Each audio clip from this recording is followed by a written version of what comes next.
Hello guys, আমি Tiyasha. Welcome back to my channel. আজ মকর সংক্রান্তি আর পিঠে তো বাড়িতে হবেই। আজকের দিনে তোমরা কি কি পিঠে খেয়েছো আমাকে কিন্তু অবশ্যই কমেন্টে জানিও। আমাদের বাড়িতে আজকে হয়েছে পাটিসাপটা আর নলেন গুড়ের চালের পায়েস। নলেন গুড়ের পায়েস আর পাটিসাপটার রেসিপি তো তোমরা সবাই জানো, তাই আলাদা করে আর সেটার রেসিপি বলে বলে আর শেয়ার করলাম না। আমাদের বাড়িতে পাটিসাপটা কিন্তু নারকোলের পুর দিয়ে হয়। তোমরা কারা কারা সন্দেশের পুর দিয়ে পাটিসাপটা খেতে ভালোবাসো সেটা আমাকে কমেন্টে জানিও। আর আজকে কিন্তু ফার্স্ট টাইম আমিও পাটিসাপটা ট্রাই করেছি। যেহেতু প্রথমবার ট্রাই করেছি তাই সেটার আর ব্লগ করতে সাহস করিনি।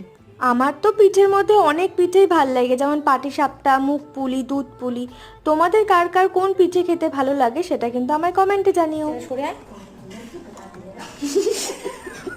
আজকের ডিনারটা কিন্তু পায়েস আর পাটিসাপটা দিয়েই সেরেছিলাম। এরকম ডিনার কে না চায়।